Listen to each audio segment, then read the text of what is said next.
Hello les geeks, c'est Aldric de GameGeek et bienvenue sur la chaîne YouTube de GameGeek. 50e épisode de Digimon Adventure intitulé Conclusion de l'Ultime Croisade, un épisode qui pourrait sonner comme une conclusion de série, mais il s'agit bien évidemment de conclure l'arc Millenniumon.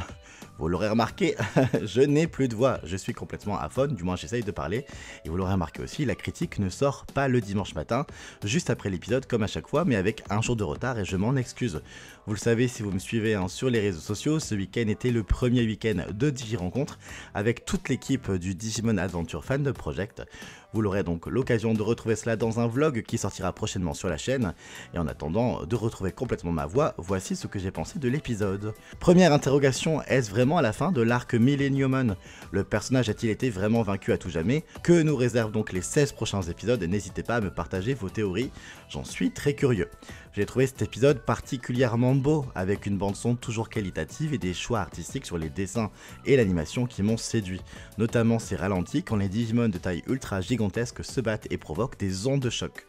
Comme on le voyait donc dans l'épisode précédent, Taichi et Wargreymon reviennent après leur disparition très courte d'un épisode, tandis que Ikari et tous les autres sont absorbés par une orbe maléfique tenue dans la gueule de l'impressionnant et énormissime Millenniumon. Une image ayant été teasée la semaine dernière, j'ai un peu vu les réseaux sociaux s'affoler quant à la taille du monstre, et c'est vrai qu'elle a de quoi surprendre, surtout face au petit Wargreymon, et qui pourtant lui aussi est déjà très imposant quand on regarde les images. Je ne sais pas vous, mais moi voir tous les élus coincés dans cette orbe hors du temps m'a un peu rappelé le troisième film de Digimon Adventure quand les anciens élus sont kidnappés par le jumeau de Terriermon et qu'ils régressent jusqu'à leur stade enfant.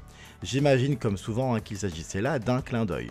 En tout cas, très grosse surprise, la force de l'espoir et de la lumière, venue de Telmon, Patamon, Takelu et Ikari, mais aussi des autres, va provoquer l'évolution ultime des deux Digimon, et nous allons ainsi voir apparaître Holydramon, la forme ultime de Telmon, mais aussi Goddramon, la forme ultime de Patamon. Que dire, Holydramon on s'y attendait un peu, mais Goddramon c'est une véritable surprise pour moi en tout cas, et ce Digimon a de quoi donner de la classe. Là aussi leurs tailles sont juste totalement dingues, et les deux monstres, on ne peut pas les appeler autrement, rivalisent sans peine avec Millenniumon, mais ils doivent tout de même se mettre à deux pour pouvoir l'attaquer et surtout l'atteindre. Les élus se retrouvent alors plongés dans deux orbes d'espoir et de lumière pour suivre le combat et retrouvent ainsi Taichi et Wargreymon qui ont tout de même essayé une première attaque frontale en revenant à la vie et qui n'a pas vraiment eu le résultat escompté. Les attaques d'Holydramon et de Goddramon sont puissantes, les ripostes de Millenniumon encore plus, on a pratiquement l'impression que la fin du monde approche, sentiment renforcé par Lopmon, Leomon et les autres qui regardent le combat à distance. Mais alors qu'ils pensent venir à bout de Millenniumon, ce dernier se métamorphose en une nouvelle forme encore plus horrible, plus effrayante et plus puissante, et cette surenchère est un peu too much, surtout que clairement elle va voler la vedette à Holydramon et Goddramon. Car pour combattre cette nouvelle forme, c'est Wargreymon avec Taichi qui vont à nouveau prendre le relais et utiliser une Gaia Force, autrement dit le Genkidama, coucou Sangoku, en puisant donc dans toute la force vitale du monde numérique. Si le moment est assez épique et émouvant, je le reconnais, notamment quand on a des images de tous les Digimon rencontrés depuis le début qui doivent quelque chose aux enfants élus et qui participent donc à la Gaia Force, cela soulève à nouveau quelque chose. Taichi. N'ayant pas vu l'épisode hier, sur mon trajet retour et notamment un peu hier soir, je me suis spoilé en allant voir notamment via l'application TV Showtime, que je recommande au passage, ou des sites anglais ou des forums, les retours des fans sur l'épisode. Et c'est hallucinant de constater le nombre de fans qui n'en peuvent plus du Taichi Show. Faites l'expérience, baladez-vous sur les forums, sur les groupes Facebook et autres, et vous verrez à quel point les fans qui continuent de regarder le reboot sont excédés de voir qu'à tout moment, la vedette revient à Taichi.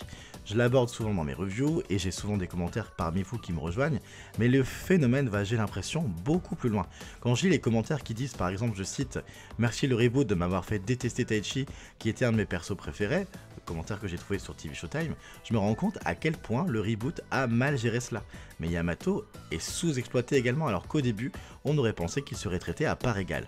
Car concrètement dans cet épisode, les autres personnages sont apparus, oui, mais ils se sont retrouvés spectateurs et non pas acteurs de l'épisode.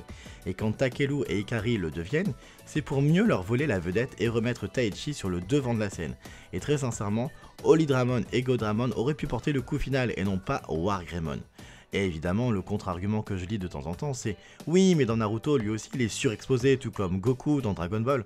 Sauf que dans le cas de Naruto, le titre même du manga et de l'anime porte le nom du personnage. C'est donc un choix assumé dans la description de la série, qu'il s'agit là d'une aventure centrée sur ce personnage. Pareil pour Dragon Ball, c'est dès le début on suit le parcours de Goku et de toutes ses rencontres au fur et à mesure de sa vie. Ici, quand le reboot a commencé, on nous a vendu un reboot d'une série centrée sur un groupe d'enfants, une série donc chorale, en mettant en plus bien en avant sur les images promo les 8 enfants élus. Je rejoins donc cette majorité écrasante pour dire qu'après 50 épisodes, ce n'est pas la série que moi j'espérais. Est-elle mauvaise pour autant ? On va dire que ça va vraiment dépendre de à qui elle s'adresse.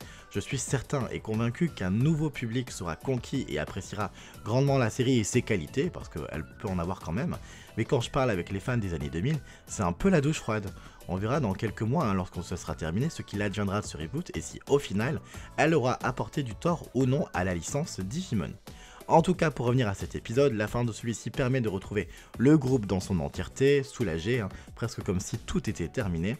Pas de gros cliffhanger, mais en tout cas la promesse que l'on va enfin, oui enfin, parler des emblèmes dès la semaine prochaine et du prochain épisode. Et vous, qu'avez-vous pensé de cet épisode ? Dites-moi tout dans les commentaires. En attendant, je vous souhaite une excellente semaine et je vous dis cette fois-ci à dimanche prochain.